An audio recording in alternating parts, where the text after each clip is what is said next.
चलिए question number first कह रहा है कार्तीय तल में एक चतुर्भुज खींचिए। सबसे पहले आपको कार्तीय तल में चतुर्भुज खींचना है। कार्तीय तल मतलब एक्स अक्ष और वाई अक्ष। कह रहा है जिसके शीर्ष 4 बिंदु दिया है और कह रहा है इसका क्षेत्रफल भी ज्ञात कीजिए। जरा ध्यान देना बेटा। सबसे पहले तो बिंदु देखिए, चतुर्भुज मान लीजिए ए बी सी डी है, तो यहाँ पे बिंदु दिया है। ए मान लीजिए दिया है -4, 5, बी दिया है 0, 7 और सी दिया है 5, -5 और डी दिया है -4, -2। कह रहा है सबसे पहले तो इसे आप कार्तीय तल में प्लॉट कर दीजिए, बना दीजिए और उसके बाद में उसका क्षेत्रफल भी बताइए। तो जरा ध्यान देना, कार्तीय तल पहले आपको बनाना पड़ेगा। कार्तीय तल पहले आपको बनाना पड़ेगा। एक्स बन गया, वाई बन गया, मूल बिंदु बन गया। अब आपको चूंकि दर्शाना है तो आपको पॉइंट भी दिखाना पड़ेगा। 0, 1, 2, 3, 4, 5, 6, 7। यहाँ देखो मैक्सिमम 7 तक जा रहा, तो 7 तक सब पे बना दो। 1, 2, 3, 4, 5, 6, 7। 1, 2, 3, 4, 5, 6, 7। 1, 2, 3, 4, 5, 6, 7। इसको थोड़ा सा और आगे कर देते हैं। अब पॉइंट दर्शाना है। सबसे पहले इन पॉइंट को दर्शाइए और उसी को मिला करके एक चतुर्भुज बना देना है। तो ए है -4, 5, मतलब एक्स अक्ष पर -4 और वाई अक्ष पर 1, 2, 3, 4, 5। ठीक है, इन दोनों को मिलाएंगे तो कहीं यहाँ पे मिलेगा ए -4, 5। फिर है बी कह रहा है 0, 7, तो एक्स अक्ष पर 0, एक्स अक्ष पर 0 का मतलब मूल बिंदु, और वाई अक्ष पर 7, तो 1, 2, 3, 4, 5, 6, 7। तो ये बेटा हो गया बी 0, 7। फिर तीसरा पॉइंट है सी 5, -5, तो एक्स अक्ष पर जाना है 5, 1, 2, 3, 4, 5, या वाई पर -5, नीचे आओ 1, 2, 3, 4, 5। अब ये दोनों एक दूसरे से कहाँ मिलेंगे? यहाँ कहीं मिलेंगे। तो हो गया सी 5, -5। उसके बाद में कह रहा है डी -4, -2, तो डी -4, तो एक्स पर -4, 1, 2, 3, 4, ये -4 और फिर -2, 1, 2, -2, ये दोनों जाकर के यहाँ कहीं मिलेंगे। अरे ये यहाँ आएगा, यहाँ मिल जाएंगे, तो जाएगा डी -4, -2। सही है। अब प्लॉट करना मतलब इसे मिला दीजिए। तो ए से बी मिल गया,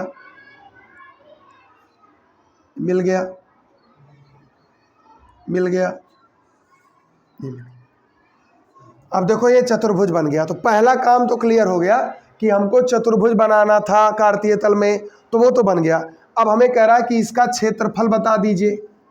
तो चतुर्भुज के क्षेत्रफल के लिए हमने क्या बताया था? हमने कहा था कि जो भी चतुर्भुज देगा उसको 2 भागों में बांट लेंगे। तो चलिए 2 भागों में बांट लीजिए। ये 2 भाग हो गया। तो यहाँ पे अब कितने हो गए? 2 त्रिभुज हो गए।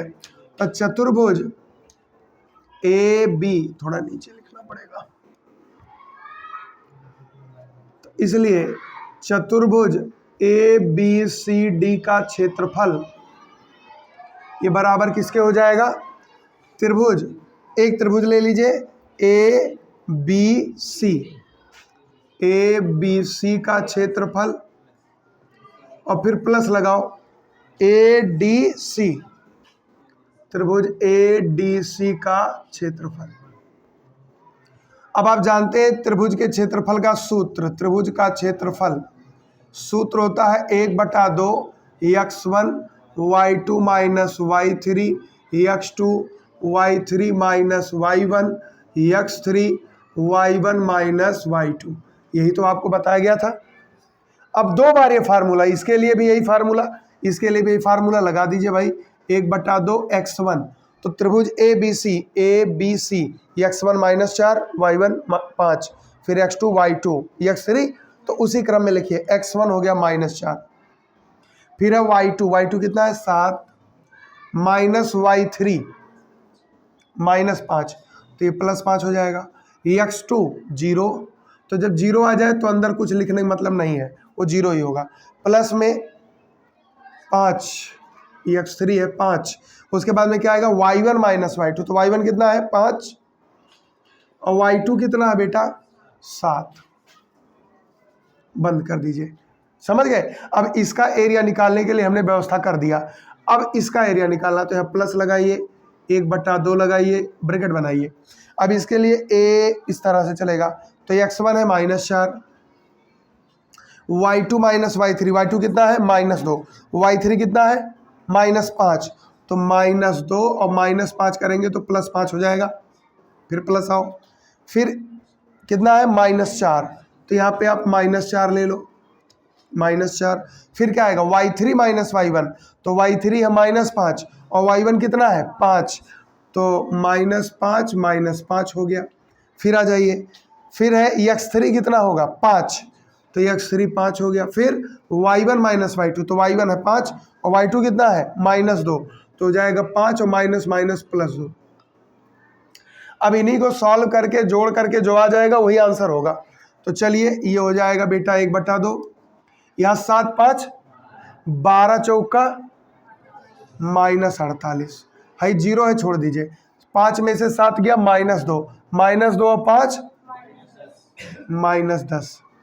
फिर देखो प्लस 1/2 है, यहाँ पे देखो 5 में से 2 गए 3, 3 चौका -12। फिर यहाँ देखो -10, -10 का -4 में करेंगे तो +40 होगा ना, 5 2 7, 7 5 35। अभी हो गया 1/2 और ये कितना हो जाएगा -58। और फिर देखो ये कितना होगा 1/2, ध्यान देना 40 में से 12 गए, इस तरह करो चाहे ऐसे करो, 35 में से 12 घटाओ 23 और 23 में 40 जोड़ो 63, तो हो गया 63। अब बेटा ध्यान देना थोड़ा सा, त्रिभुज का क्षेत्रफल आप विमीय सूत्र पढ़ चुके हो, सदिश सदिश पढ़ चुके हो। त्रिभुज का क्षेत्रफल एक अदिश राशि है और जो भी राशियां अदिश होती हैं वो कभी निगेटिव नहीं होती। इसका मतलब यह है कि जो भी ये क्षेत्रफल हम लोग फार्मूला लगाते हैं बेटा, रियल में जो नियम है वो ये है कि वो मॉड में होता है। मतलब जो भी क्षेत्रफल निकालोगे वो क्या होगा पॉजिटिव होगा, मॉड में होगा। इसका मतलब ये भी हमारा मॉड में है, ये भी हमारा क्या है, तो यहाँ लिखेंगे प्लस लेने पर। क्यों प्लस ले रहे हैं, क्योंकि क्षेत्रफल है और क्षेत्रफल क्या होता है सदिश होता है। क्षेत्रफल जो है अदिश राशि है और कभी भी कोई भी अदिश राशि ऋणात्मक नहीं होगी। तो यहाँ पे प्लस लेंगे तो कितना हो जाएगा +58, तो 1/2 गुणे 58, 1/2 गुणे 63, तो 1/2 कॉमन ले लो तो हो जाएगा बेटा 58 + 63। तो यहाँ से देखो 1/2 गुणे 8 3 11 और 5 6 11 1 12। अब 121/2, 121/2 वर्ग इकाई, या तो उत्तर ये लिखना चाहिए या तो 121/2 मतलब 60.5, 60.5 वर्ग इकाई। दोनों में से आप कोई भी आंसर लिख सकते हैं जो भी आपको उचित लगे। समझ में आ गया, बोलो भाई। पहले कह रहा था चतुर्भुज बना दो, बना दिया, फिर कहा उसका क्षेत्रफल बताओ, तो चतुर्भुज का क्षेत्रफल बताने के लिए मैंने बताया था कि 2 टुकड़ा कर लो, ऐसे मिला के निकाले ना, हम चाहते तो ऐसे मिला के भी निकाल देते और दोनों में आंसर वही आता। समझ गए, बोलिए, बढ़े आगे। अब आगे देखिए दूसरा सवाल कह रहा है 2a भुजा के समबाहु त्रिभुज का आधार y अक्ष के अनुदिश इस प्रकार है कि आधार का मध्य बिंदु मूल बिंदु पर है, तो त्रिभुज के शीर्ष ज्ञात करें। ध्यान देना, मान लीजिए कि हमारा है कार्तीय तल, बिना कार्तीय तल के ये सटे नहीं होगा, ये हो गया x अक्ष और ये हो गया, यहाँ तक दिक्कत नहीं है, ये बेटा है मूल बिंदु। ठीक, सवाल क्या कह रहा है, वो कह रहा है कि 2a भुजा के समबाहु त्रिभुज, समबाहु माने तीनों भुजा बराबर होगा, y अक्ष के अनुदिश इस प्रकार है। y अक्ष के अनुदिश का मतलब समझ रहे हो कि जो आधार है वो y अक्ष पर है, y अक्ष पर है, जिसका आधार का मध्य बिंदु मूल बिंदु है। इसका मतलब जो भी आप इसमें आप खींचेंगे भुजा समबाहु त्रिभुज का, उसमें आधार का मध्य बिंदु ये होगा। तो बताओ टोटल दूरी कितनी है 2a, टोटल लंबाई 2a है। इसका मतलब मूल बिंदु के इधर ए दूरी और मूल बिंदु के इधर ए दूरी, तभी तो दोनों मिला के 2a होगा। अब मामला ये फंस गया कि जब आधार मध्य बिंदु, तो त्रिभुज के शीर्ष ज्ञात करो, तो त्रिभुज के शीर्ष में आप फंस गए। क्यों फंस गए? त्रिभुज का मुंह इधर होगा कि इधर होगा, ये क्लियर ध्यान से समझना। जैसे मैंने कहा ये त्रिभुज हो, क्यों कहीं ना है हो तो हो, इसका मतलब है कि इसके दो उत्तर आएंगे। क्लियर हुआ ना? अगर वो ये कह देता कि धन x के तरफ है या धन y या ऋण x, तब तो आप ठीक थे। वो क्लियर नहीं किया, तो इसके दो उत्तर होने चाहिए। ठीक है, कैसे होंगे देखते हैं। यहाँ पे a, यहाँ पे a और ये 0, ध्यान देना बेटा। तो ये दूरी कितनी हो गई a, ये दूरी कितनी हो गई a, और ये क्या है? मूल बिंदु है। जरा ध्यान देना, यहाँ पे ये दूरी और ये दूरी और ये दूरी बराबर होगा आपस में। अगर ये 2a है तो ये भी क्या होगा? ये भी क्या होगा? ठीक है, शीर्ष की बात कर रहा है बेटा, तो हम इसका नाम दे देते हैं a b c। एक त्रिभुज इधर हो गया, एक उधर भी अगर d नाम दे देते तो एक त्रिभुज इधर भी होगा। ठीक है, सवाल के हिसाब से दो त्रिभुज बन रहे हैं। अब देखो, अगर आपसे कह दे कि a बिंदु का निर्देशांक बताओ, ए बिंदु का निर्देशांक क्या होगा? तो ए बिंदु का निर्देशांक मूल बिंदु से ये भुज और कोटि, तो भुज तो इसका 0 ही होगा क्योंकि मूल बिंदु पे है, तो 0 कामा कोटि कितना है a। बी बिंदु का निर्देशांक क्या होगा? x अक्ष पे तो 0 और y अक्ष पे -a। फिट है ना? अब फंस क्या रहा है कि हमको c या d चाहिए। C कैसे मिलेगा और D कैसे मिलेगा? तब पहले D पे लपटियाओ, क्योंकि दाहिनी तरफ गया है, पॉजिटिव जाएगा। तो D अगर हमारा निकल जाए तो ये बिंदु निकल जाएगा, और उसी में माइनस लगा देंगे तो ये वाला हो जाएगा। जैसे मान लीजिए यहाँ से यहाँ तक की दूरी 5 है, तो यहाँ से यहाँ तक की दूरी 5 ही होगा, लेकिन निर्देशांक में -5 आ जाए। क्लियर है बात ना? तो अब हमको चाहिए किसी तरह से OD। तो OD कैसे मिलेगा? आप जानते हैं कि ये जो OD है बेटा, ये समबाहु त्रिभुज की ऊंचाई है। अगर ये समबाहु त्रिभुज है बेटा, A है, B है और D है, तो ये इसकी क्या है? ऊंचाई है, हाइट है। ये OD, यही चित्र हमने ऐसे बना दिया। अब आप देखो, ये 2a है, ये 2a है, और यहाँ से यहाँ तक भी ये 2a है, और हमको क्या चाहिए? OD। तो OD क्या है? ऊंचाई। तो समबाहु त्रिभुज की ऊंचाई, समबाहु त्रिभुज की ऊंचाई फार्मूला होता है कर्णिम 3/2 गुणे भुजा। क्षेत्रफल का क्या होता है? कर्णिम 3/4 गुणे भुजा का स्क्वायर, समबाहु त्रिभुज का फार्मूला है। तो ये बेटा हो जाएगा कर्णिम 3/2 गुणे भुजा कितना है? 2a। तो 2 से 2 कट गया, कितना आया? इसका मतलब D हमारा क्या होगा? भुज गया √3a और कोटि हो गया 0। इधर आ गया तो कितना होगा? -√3a और 0। समझ गए? तो यहाँ पे आंसर क्या होगा? बोलो। त्रिभुज ABC के शीर्ष ए कितना बेटा? 0 कामा a। B कितना बेटा? B कितना बेटा? 0 कामा -a। और C कितना बेटा? C कितना? -√3 a 0। कहाँ पे बच्चा? यहाँ पे B, सही तो है। अब इसके बाद में त्रिभुज ABD भी बन रहा है, ABD के शीर्ष। तो A क्या हो जाएगा? 0a ही रहेगा। B क्या रहेगा? 0 माइनस ही रहेगा। लेकिन D क्या रहेगा? √3 कामा है। आसान है, बोलो। घुमाया खूब, लेकिन आपको सूत्र पता था, फट से लगा लिए। ठीक है, समझ में आ गया सबको? कोई दिक्कत? हमको खाली देखे A और B तो एकदम दिख रहा था कि भैया यही होगा, लेकिन हमको C और D में थोड़ा सा कन्फ्यूजन था, तो C और D को हमने निपटा दिया फार्मूले से। ठीक, आगे बढ़े। तीसरा सवाल देखिए। तीसरा सवाल कह रहा है कि Px1, y1 और Qx2, y2 के बीच की दूरी बताओ। मतलब इन दोनों बिंदुओं के बीच की दूरी बताना है, लेकिन शर्त कह रहा है कि जो फर्स्ट शर्त है वो कह रहा है PQ जो है वो y अक्ष के समांतर है, और सेकंड कह रहा है PQ जो है वो x अक्ष के समांतर है। अब आप ऐसा मत सोचना अब एकदम बच्चों एकदम गोलू टाइप वाला, क्या कि पी क्यू के बीच की दूरी under root x2 minus x1 का whole square plus y1 minus y2 का होल स्क्वायर आंसर होगा गुरुजी। अब झेलो ना, वहां पे शर्त दिया है और शर्त देने का मतलब है बिना चित्र के आप कुछ नहीं कर पाओगे। तो ध्यान देना, मैं पहला वाला पार्ट लगा रहा हूं, पी क्यू वाई अक्ष के क्या है बच्चा, कार्तीय तल देखो एक्स वाई, ठीक है। अब कह रहा है कि पी क्यू जो वाई अक्ष के समांतर, वाई यही तो है, तब मान लो यहाँ पी है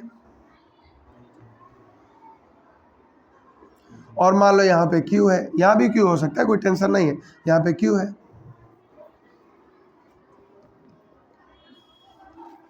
अकात कि इनके बीच की दूरी बता दो कि कितना दूरी पे है, तब पी क्यू के बीच की दूरी,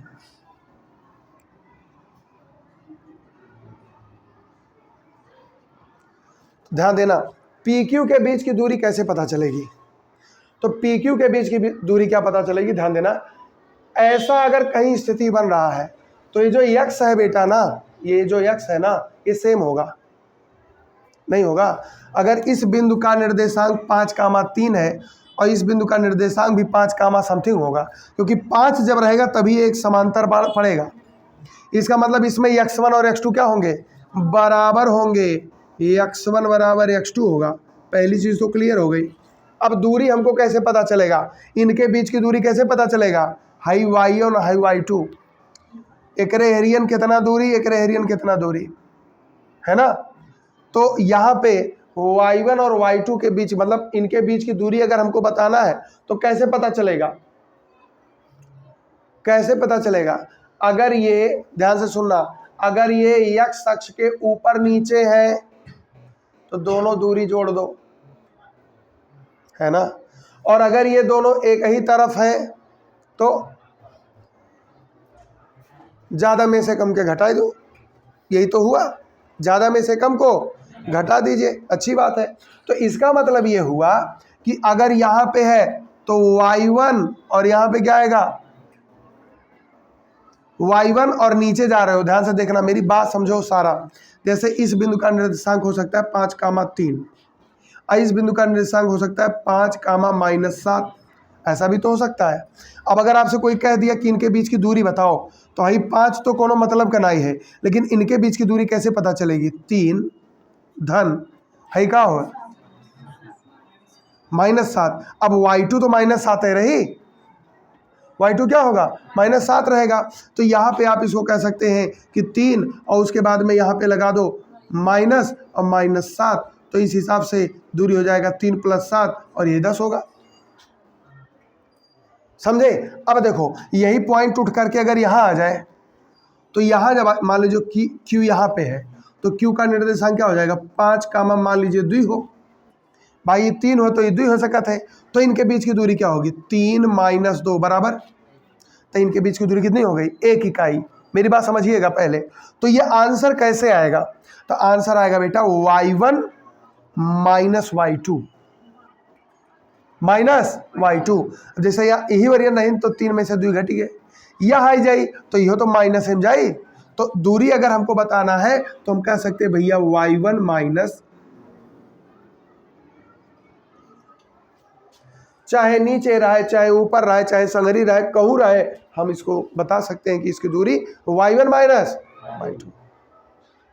किसी ने कहा नहीं सर जी, हो सकाला y2 यहाँ बैठा हुआ और y1 यहाँ बैठा हो, तब तो उसका इलाज है मॉड, आगे रहो चाहे पीछे रहो चाहे उखड़ पर हो, आंसर वही आई। बात समझ गए, तो आंसर हो जाएगा मॉड y1 माइनस y2, समझ गए। अभी जब दूसरा वाला पार्ट देखते हैं तो और समझ में आएगा। सेकंड कह रहा पी क्यू x अक्ष के समांतर है, तो पी क्यू x अक्ष के समांतर है तो क्या होगा, ये देखो x y, अब की बार पी क्यू एस रही, यहाँ रही p और यहाँ रही q। अब इनके बीच की दूरी बताना है, तो एक चीज तो क्लियर है कि y1 और y2 क्या होगा आपस में, y1 y2 तो समान दूरी पे ही रहेंगे, बराबर हो जाएंगे। तो बीच की दूरी क्या होगी, PQ के बीच की दूरी, वही पैटर्न पकड़ लो, x1 माइनस x2। समझ गए? बोलो। मॉड लगाने से क्या होगा, ऋणात्मक हट जाएगा, ठीक, आंसर आ जाएगा। तो इस तरह से आप सवाल को देख सकते हैं, समझ सकते हैं। ये सवाल नंबर था 3। आगे बढ़ते हैं और देखते हैं सवाल नंबर 4। क्वेश्चन नंबर 4 कह रहा है x अक्ष पर एक बिंदु ज्ञात करो। x अक्ष पर होना चाहिए वो बिंदु, लेकिन उसकी खासियत क्या है, जो 7, 6 और 3, 4 बिंदुओं से क्या है, समान दूरी पर है, समान दूरी पर। तो हम ध्यान देना बेटा, मैं अभी कुछ मान नहीं रहा हूँ, इसीलिए थोड़ा नीचे चित्र बना रहा हूँ। देखो x अक्ष और ये y अक्ष, 7, 6 कहाँ पड़ेगा, x अक्ष y अक्ष ही कहीं पड़ी, 7, 6। फिर कह रहा है कि 3, 4 बिंदु समान दूरी पर है, 3, 4 कहाँ पड़ेगा, मान लेते हैं कहीं पड़ेगा 3, 4, कहीं बना सकते हो, अपने मर्जी है, प्रथम चतुर्थांश में पड़ेगा, ये क्लियर है। अब कह रहा है कि एक ऐसा बिंदु बताओ x अक्ष पर जो इससे और इससे दोनों बिंदुओं से समान दूरी पर हो। तो मान लेते हैं इसका नाम A है, इसका नाम B है और इसका नाम क्या है, C। तो यहाँ पे AC बराबर क्या होगा, BC। अब हमें बताना है कि यहाँ पे इस C बिंदु का निर्देशांक क्या होगा। तो हम मान लेते हैं कि माना अभीष्ट बिंदु C, बिंदु C कौन सा है, ध्यान दो, अगर x अक्ष पर है तो उसकी कोटि 0 होती है, तो हम इसको मान लेते हैं x, 0 है। क्यों, इसका जब भी निर्देशांक लिखोगे तो x की तो कुछ वैल्यू होगी, लेकिन कोटि क्या होगा। अब किसी तरह से अगर हमको x मिल जाए तो आंसर मिल जाएगा, x चाहिए, तो x कैसे मिलेगा, ध्यान देना है। तो प्रश्नानुसार, प्रश्न क्या कह रहा है भाई, प्रश्न कह रहा है कि AC और BC आपस में क्या है, समान दूरी। तो AC बराबर BC, और दो बिंदुओं के बीच की दूरी पता है, कौन सा फार्मूला लगाते हो, under root x2 minus x1 का y2 माइनस, बात क्लियर है। तो यहां पे हम लोग लगा सकते हैं, तो क्या लगेगा भाई, AC under root x2 minus x1, x2 कौन है, x1 कौन है, 3, तो x माइनस 3 का whole square plus y2 minus y1 हो गया, बराबर BC x माइनस 7, 0 माइनस 6। पहला काम तो अंडर रूट हटाना है, तो अंडर रूट कैसे हटेगा, वर्ग करने पर, बहुत बढ़िया, वर्ग करने पर। तो वर्ग कर देंगे तो ये वर्ग हो गया, ये भी वर्ग हो गया, तो खत्म हो गया, अंडर रूट खत्म। x माइनस 3 का होल स्क्वायर प्लस -4 का वर्ग x माइनस 7 का होल स्क्वायर -6 का वर्ग। अब देखो a माइनस बी का a square plus b square minus 2ab, यहाँ भी a square plus b square minus 2ab है। देखो x स्क्वायर से x स्क्वायर, अब आ गया 9 माइनस 3 दूना 6x प्लस में 16, यहाँ देखो 49, 7 दूना 14x प्लस 36, x वाला इधर ले आओ, तो 14x इधर आएगा तो प्लस 14x और माइनस 6x तो है ही, और इधर है 49 प्लस 36, 9 इधर ले जाओ, 16 इधर ले जाओ। अब 14 में से 6 गए 8x, और इधर देखो बेटा 49 36 जोड़ना, तो देखो 49 में से 9 घटा दो, कितना आ जाएगा, और 36 में से 16 घटा दो, तो 8x बराबर 60, x बराबर 60 बटे 8, तो 4 दूना 8, 4 15 60, तो x बराबर आया 15 बटे। तो इसलिए बिंदु हमको बताना है बेटा, बिंदु C क्या हो जाएगा, एक्स कामा 0 तो हो जाएगा एक्स की जगह पे 15/2 कामा 0 और ये हो जाएगा इसका। आसान है, बोलो। तो दो बिंदुओं के बीच की दूरी से ये निकल गया। अगर कह देता यही बिंदु है और बिंदु y अक्ष पर है तो बताओ वह बिंदु कौन सा। तो अगर y अक्ष पर होता तो यहाँ पे बिंदु क्या आता, 0 कामा y। तो वो फार्मूला फिर लगा, यही फार्मूला उसमें भी लगता तो वो बिंदु आ जाता। बात क्लियर है। चलिए ये सवाल नंबर आपका है 4।